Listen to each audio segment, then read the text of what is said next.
Hello everyone, नमस्कार। तो ये मेरा आज का जो वीडियो है ना, ये आप सबके लिए है। जो भी मैं देख रही हूँ आजकल इतने सारे वीडियोस जिसमें चटोरी रजनी जी को बहुत ज़्यादा ट्रोल किया जा रहा है। और कब से, जब से उन्होंने अपने बेटे का वो मोक्ष प्राप्ति वाला जो वीडियो बनाया है, मतलब उन्होंने जो ऑर्गेनाइज किया था वो वीडियो, उसके बारे में तो देखिए, मैं उनकी घर के पास में ही रहती हूँ, उनके पड़ोस में ही रहती हूँ, उनकी सोसाइटी में ही रहती हूँ। मैंने सोचा कि इतनी सारा ट्रोलिंग हो रही है इंस्टाग्राम, फेसबुक, यूट्यूब, हर जगह पर, तो being a mother, being a women या बीइंग अ नेबर, मेरा ये रिस्पॉन्सिबिलिटी बनता है कि मैं आप लोगों तक कुछ बातें लेकर आऊँ जो शायद आपको नहीं दिख रही हैं, आपको सिर्फ वो दिख रही हैं जो आप सोशल मीडिया के थ्रू देख रहे हो। तो देखिए, सबसे पहले तो बात क्या होती है मैं बता दूं कि जो हमारी रजनी जी हैं, उनका बेटा एक्सपायर हो गया है, और एक्सीडेंट में, जो कि 16 साल का था, तरन। और बहुत दुख की बात है यार, किसी भी माँ के लिए, किसी के लिए भी बहुत ही ज़्यादा दुख की बात है। सॉरी, बहुत ही ज़्यादा दुख की बात है। सो उनका एक्सपायर हुआ। अब हुआ क्या, उन्होंने अपने बेटे की खुशी के लिए, और उन्होंने एक मोक्ष प्राप्ति का प्रोग्राम हमारी सोसाइटी में ऑर्गेनाइज कराया, जिसमें उन्होंने काफ़ी लोगों को बुलाया, और उनके बेटे को जो जो चीज़ें पसंद थी, गाना, फूल, खुश रहना, वो उन्होंने उसके तरीके से करा। अब उसमें बहुत से लोगों के इतने नेगेटिव कमेंट्स या इतनी नेगेटिव बातें सामने आई हैं कि जब किसी के साथ ऐसा हो जाता है, किसी का बच्चे को कुछ हो जाता है, तो पेरेंट्स को सुध नहीं रहती है, और पेरेंट्स बिल्कुल बदहवास हो जाते हैं, और पेरेंट्स के अंदर बिल्कुल भी इतनी स्टैमिना नहीं रहती है कि वो इस तरह से जो है अपने बच्चों का कोई भी प्रोग्राम करें। तो देखिए, मैं एग्री करती हूँ इस बात से, मैं ये नहीं बोल रही हूँ कि मैं इस बात से एग्री नहीं करती हूँ। येस, आई एग्री कि अगर बीइंग अ मदर या बीइंग अ पेरेंट्स, अगर आपके बच्चे को कुछ भी हो जाता है, आपको बहुत ज़्यादा फ़र्क पड़ता है, और आपको किसी भी चीज़ में कोई मन नहीं लगता, और आप कुछ भी नहीं करना चाहते हो। पर देखिए, अब क्या होता है, लोगों की बहुत सारी बातें थी इसमें, बहुत सारे लोगों के व्यूज़ थे कि आप इतना सब कुछ होने के बाद विदिन 3-4 डेज़ आप इतना बड़ा प्रोग्राम कर रहे हो, और आप वहाँ पर स्पीच भी दे रहे हो, और आप इतनी सारी चीज़ें कर रहे हो, how can it be possible? तो भई देखो, अगर देखा जाए, मैं खुद एक माँ हूँ, तो अगर ये चीज़ आप खुद सोचो, तो मैं भी ये बात पे एग्री करती हूँ कि हाँ यार, मतलब ये चीज़ें थोड़ा सोचना या इस चीज़ों के अकॉर्डिंग चलना थोड़ा-सा डिफरेंट होता है। बट आप ये सोचो, मैं आपको बताती हूँ कि हम यहीं पर रहते हैं, और सीरियसली उनको दुःख है, बट मैं बोलूँ कि हाँ, उन्होंने जो अपना दुःख है उससे बाहर निकलने के लिए, देखो निकलना तो है ही। जो चीज़ चली गई वो वापस नहीं आ सकती, ये सबको पता है ना? तो इसमें क्या होता है, 2 लोग होते हैं, 2 तरह के लोग होते हैं कि या तो वो बहुत ही ज़्यादा परेशान हो जाते हैं और खूब रोते हैं, रो के अपना दिल हल्का करते हैं। देखो, वो गलत नहीं है, वो भी बिल्कुल गलत नहीं है। वो रो के अपना दिल हल्का करते हैं। दिल हल्का करने के बाद भई वो थोड़े वक़्त के साथ थोड़ा सँभलने लग जाते हैं। कुछ लोग होते हैं जो उस दुःख को सिर्फ़ खुद में स्ट्रॉन्ग पावर लाकर ही उस चीज़ को कवर अप कर पाते हैं। तो हमारी रजनी उनमें से ही है जो दुःख को, जो उसके साथ इतनी बड़ी घटना हुई है, तो देखो वो माँ है। ऐसा तो नहीं हो सकता कि वो माँ है, उसको बुरा नहीं लगा है, या वो ये प्रोग्राम कर रही है, या वो तैयार होके गई है, तो वो उसको कोई फ़र्क नहीं पड़ रहा है। यार, कैसे नहीं फ़र्क पड़ेगा बताओ? कोई भी माँ हो, इस दुनिया की कोई भी माँ हो, कोई माँ होगी जिसको अपने बच्चे के जाने से फ़र्क ना पड़े। भई हर किसी को फ़र्क पड़ता है, फ़र्क उसको भी पड़ा है।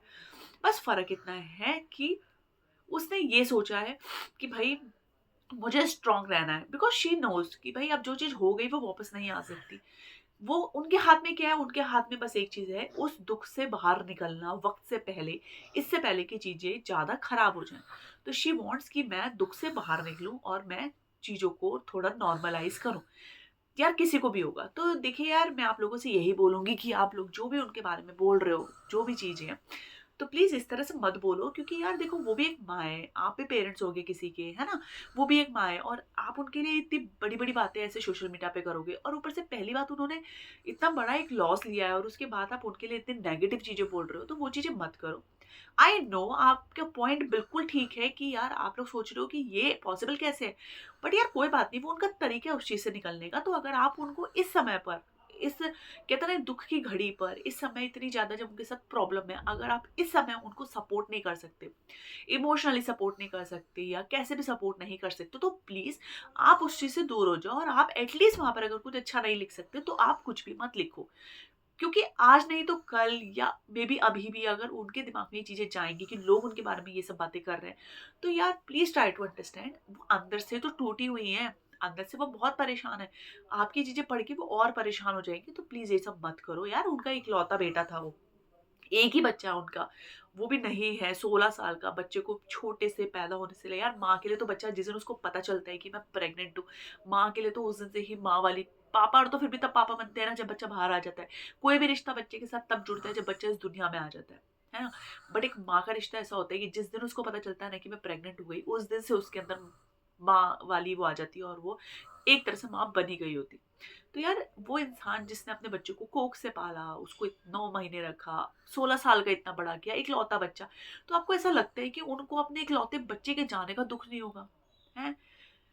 सो प्लीज़ यार आप ये चीज़ें और किसी के साथ कंपेयर मत करो कि भई अभी बिहार में एक इंसिडेंट हुआ जहाँ पर एक बच्चा एक्सपायर हो गया और वो भी लड़का ही था शायद 14-15 16 साल का। तो उसकी माँ इतनी परेशान हो गई, इतनी डिप्रेशन में आ गई कि बच्चे की बॉडी आते ही माँ भी एक्सपायर हो गई और माँ की बॉडी भी मतलब उस दिन सेम अगले दिन बच्चा और माँ दोनों की बॉडी ही घर से निकली। तो देखो यार वो भी माँ है, वो भी माँ थी जो इस दुःख को बर्दाश्त नहीं कर पाई और शॉक में चली गई और मर गई। यार ये भी माँ है, ऐसा नहीं है, ये भी इक्वली उतनी ही माँ है और उतना ही अपने बच्चे को प्यार करती है, उतना ही बच्चे को सब कुछ करती थी। तो यार उनका उस चीज़ से बाहर निकलने का तरीका देखो थोड़ा अलग है। हर किसी का होता है यार, देखो सबको पता होता है कि आपके साथ कोई ऐसा दुःख हुआ है, जो कभी वापस नहीं आएगा, जो चीज़ कभी ठीक नहीं हो सकती। तो आप उस समय पे कुछ लोग उस चीज़ को बहुत शॉक में ले लेते हैं, डिप्रेशन में चले जाते हैं, सालों तक किसी चीज़ से कोई मतलब नहीं होता है। कुछ लोग उस चीज़ को थोड़ा-सा स्ट्रॉन्गली चीज़ों को आगे करते हैं, क्यों? क्योंकि यार उनके साथ और चीज़ें भी जुड़ी हुई हैं। अगर सोचो रजनी जी स्ट्रॉन्ग है, तो उनके हस्बैंड स्ट्रॉन्ग हो पा रहे हैं। हस्बैंड स्ट्रॉन्ग है, तो बच्चे के जो दादा-दादी होंगे, नाना-नानी होंगे, बच्चे से रिलेटेड जो और फैमिली मेंबर्स होंगे, वो भी स्ट्रॉन्ग हो पाएँगे। क्योंकि देखो, बच्चे के साथ सिर्फ़ एक बंदे की मेमोरी तो होती नहीं है, कि बच्चे के साथ सिर्फ़ माँ की मेमोरी हो गई या सिर्फ़ पापा की मेमोरी हो गई। बच्चे के साथ सबकी मेमोरी होती है, सबकी, घर के जितने भी लोग होते हैं। तो उनका ये तरीका है इस तरह से चीज़ों को करने का कि भई मैं इन सब चीज़ों से बाहर आऊँ। तो प्लीज़ मैं आप लोगों से हाथ जोड़कर रिक्वेस्ट करती हूँ कि प्लीज़ आप लोग इस चीज़ को बिल्कुल ना करें और यार उनके बारे में कुछ भी गलत-सलत मत बोलो। इस दुःख की घड़ी में ना खुद समझो यार, आप जितनी भी माँ हो ना, स्पेशली कमेंट उन्हीं का है जो औरतें हैं। और मैं गलत नहीं कह रही हूँ, मैं अभी भी कह रही हूँ, मैं उनको गलत नहीं कह रही हूँ, उनका पॉइंट ऑफ व्यू बिल्कुल भी गलत नहीं है यार, किसी को भी होगा। मैं भी माँ हूँ, मैं भी फर्स्ट टाइम देखूँगी तो मुझे भी लगेगा कि यार इतना बड़ा लॉस हो गया और they are doing such things. But it's okay यार, सबका अपना तरीका होता है। बट मैं आपसे फिर भी रिक्वेस्ट करूंगी हाथ जोड़कर कि आप इस चीज़ में बिल्कुल भी वो ना करें। इस दुख की घड़ी में उनको सपोर्ट करो कि वो इस चीज़ से बाहर निकल पाए। और अगर आप सपोर्ट नहीं कर सकते हो ना, तो एटलीस्ट कुछ भी मत करो, कुछ भी मत बोलो। अगर आप अच्छा नहीं लिख सकते, उनको सपोर्ट नहीं कर सकते, तो आप कुछ भी मत करो, कोई भी चीज़ मत लिखो, बस कोई बात नहीं, एटलीस्ट ऐसे ही रहने दो, तो कोई फर्क नहीं पड़ता। मेरा वीडियो बनाने का एक्चुअली मोटिव यही था कि हम लोग सेम सोसाइटी में रहते हैं एंड आई विश कि मैंने बहुत सारी चीज़ें देखी, क्योंकि मैं सोशल मीडिया बहुत यूज़ करती हूँ। तो कल मैं ड्यूटी में बैठकर ऐसे ही सोशल मीडिया देख रही थी। One second. सोशल मीडिया देख रही थी तो मैंने देखा कि यार बहुत सारी उनके बारे में बातें हुई हैं, तो कि जो मुझे सही नहीं लगा यार, being a mother, being a woman, being a neighbour, एक सोसाइटी में रहने के बावजूद ये चीज़ें नहीं अच्छी लगी। और मैं यही बोलूँगी कि प्लीज़ आप लोग इस दुःख की घड़ी में उनको बिल्कुल भी परेशान मत करो, उनके लिए कुछ भी उल्टा-सीधा मत बोलो। और हर कोई चाहता है अपने दुःख से बाहर निकलना है यार, हर किसी को दुःख से बाहर निकलना है। तो वो भी चाह रहे हैं और वो भी निकल रहे हैं और उनको निकलने दो यार, मैं ये कहती हूँ। देखो सबका अपना तरीका होता है, आपको जैसे अच्छा लगता है वैसे वो चीज़ करते हो, है ना? हर किसी का अपना तरीका होता है। सो और हाँ, एक चीज़ और, आप ये सोचो कि उनको फ़र्क नहीं पड़ा है या उनको कोई फ़र्क नहीं पड़ता, तो खुद सोचो ये चीज़ कि कैसे फ़र्क नहीं पड़ेगा। इकलौता बच्चा, एक बच्चा, ठीक है, घर में रहता है और मैं बोलूँगी, मुझे बोलना नहीं चाहिए, बट हमारी इंडियन सोसाइटी है, वो भी लड़का, तो कैसे फ़र्क नहीं पड़ेगा? कैसे फैमिली वालों को फ़र्क नहीं पड़ेगा बताओ?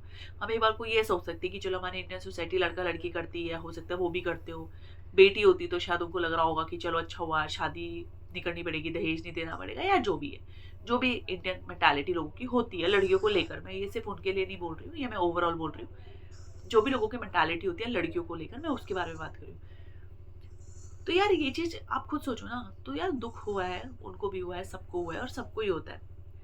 सो आई विश आप लोगों को ये चीज़ आप ध्यान रखोगे और जितना हो सके उनको सपोर्ट करो। Being a neighbour, being a society person हमको बहुत सपोर्ट कर रहे हैं और मेरा उनके लिए पूरा सपोर्ट है। उनको जब भी मेरी ज़रूरत होगी, जब भी उनको किसी चीज़ की ज़रूरत होगी, आई एम ऑलवेज़ देयर। मैं क्या, पूरी सोसाइटी उनके साथ है, सब उनके साथ हैं। हम पूरी कोशिश करेंगे कि वो डिप्रेशन में ना जाए, वो परेशान ना हो और वो इस चीज़ से, इस दुःख से बाहर निकल जाए। सेम मैं आप लोगों से भी दुआ करती हूँ, आप लोगों से भी हाथ जोड़कर प्रार्थना करती हूँ कि प्लीज़ उन लोगों को इस दुःख की घड़ी में थोड़ा-सा सहन शक्ति रहने दो, थोड़ा-सा उनको अपने पे टाइम देने दो, उनको जैसे वो निकलना चाहते हैं ना, जिस भी तरीके से वो बच्चा जैसे चाहता था, उस खुशी के अकॉर्डिंग सेलिब्रेट करके निकलना चाहते हैं, कि वो रो के निकलना चाहते हैं, कि वो डिप्रेशन में होके निकलना चाहते हैं, कि वो कैसे भी निकलना चाहते हैं, उनको निकलने दो। उनके लिए निकलना बहुत ज़्यादा ज़रूरी है, बहुत ज़्यादा। सो मैं आप लोगों से यही रिक्वेस्ट कर सकती हूँ और आप प्लीज़ इस वीडियो को शेयर करो सो दैट लोग उनके बारे में नेगेटिव ना सोचें और जो भी है मतलब लोग उनके बारे में अच्छा ही सोचें। तो चलिए फिर आज के लिए इतना ही और थैंक यू सो मच।